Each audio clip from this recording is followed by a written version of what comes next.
What's up, YouTube? This is Too Raw for TV. All right, so congratulations to the Miami Heat for defeating the Boston Celtics 125-113 and beating them 4 games to 2. And they advanced to the NBA Finals for the first time in only 6 years following the departure of LeBron James.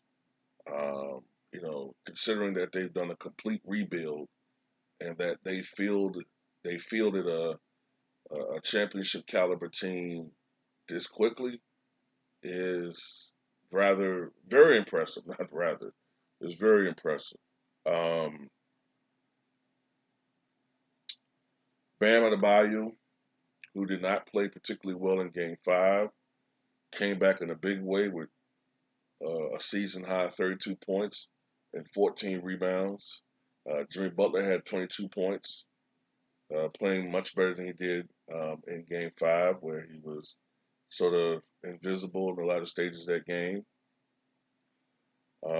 Tyler Hero had 19 points. He played better than he did in Game 5. Duncan Robinson and Andre Iguodala both had 15, and Goran Dragic had 13 points for the Miami Heat. Earlier on, Miami was struggling from three-point range, and while Boston was not, but Miami went on a run, I think late in the second quarter, to take a 2-point halftime lead. For the most part, in the second half, it was nip and tuck. I think Boston had a spurt where they pulled ahead by maybe 6 or 7 points. But then later on in the game, Miami just went on a run, and they just closed out Boston and sealed the deal. And that's all she wrote. You know what I'm saying? Miami is making their sixth NBA Finals appearance in the last 15 years, and you have to credit Pat Riley. You know, it makes you wonder how things would be different if the New York Knicks just acquiesced to Pat Riley's demands back in 1995 for greater control of the franchise, which is why he left. You know, he wanted to be more than just a coach. He wanted to be the general manager. They didn't want to give him that power. So during the entire season, the 1994-95 season before he left, and against NBA rules because it was tampering, the Miami Heat were communicating with Pat Riley and letting him know that if he were to come over to their franchise and be the coach, he would also be the general manager. And he did. He went over there. And the first thing that he did was he traded Glenn Rice to the Charlotte Hornets in exchange for Alonzo Mourning. Back then, it was pretty much apropos that you need a big man to start a franchise. And he had that. He got Tim Hardaway, and he built a playoff team his first year there. The Bulls smashed him in the first round, smacked him in the mouth. And I remember a young rookie, Kurt Thomas, was on that team.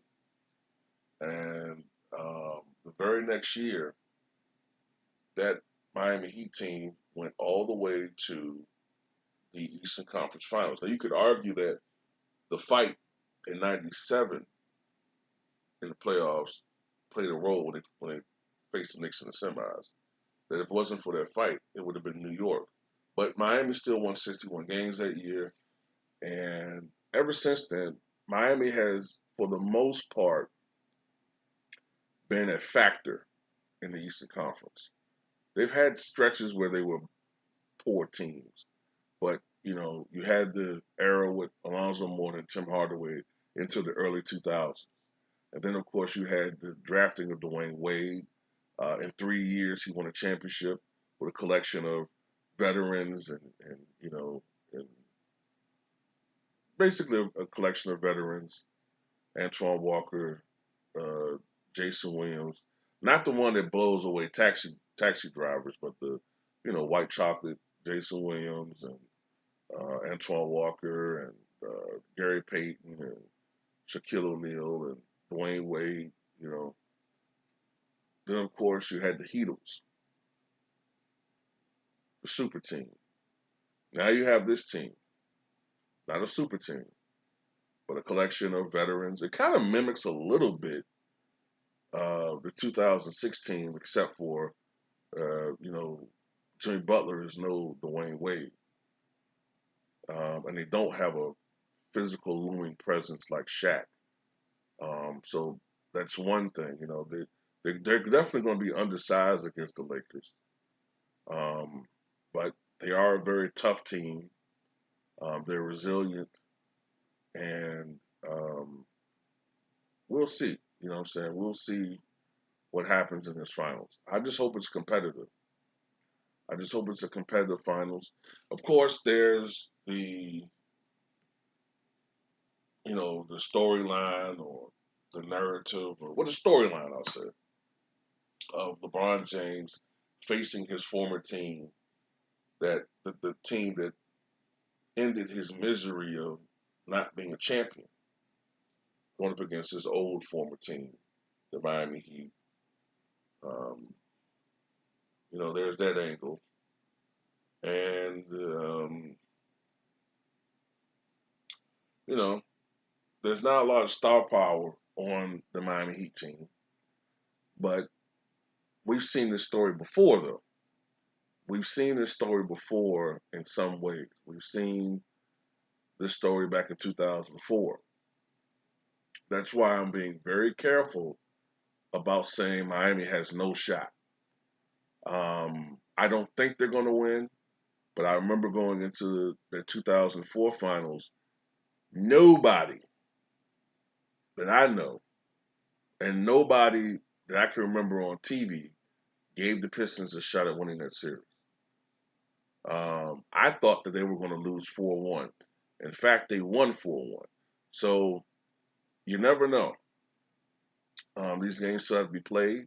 I think the Lakers are going to win 4-2, in my opinion. That's my prediction. But you never know. Miami's just one of those teams that it's kind of funny with them. Like Miami's one of these teams where you look at these, you know what I'm saying? Like you look at them on paper, right? And you look at the Lakers on paper, and you say to yourself,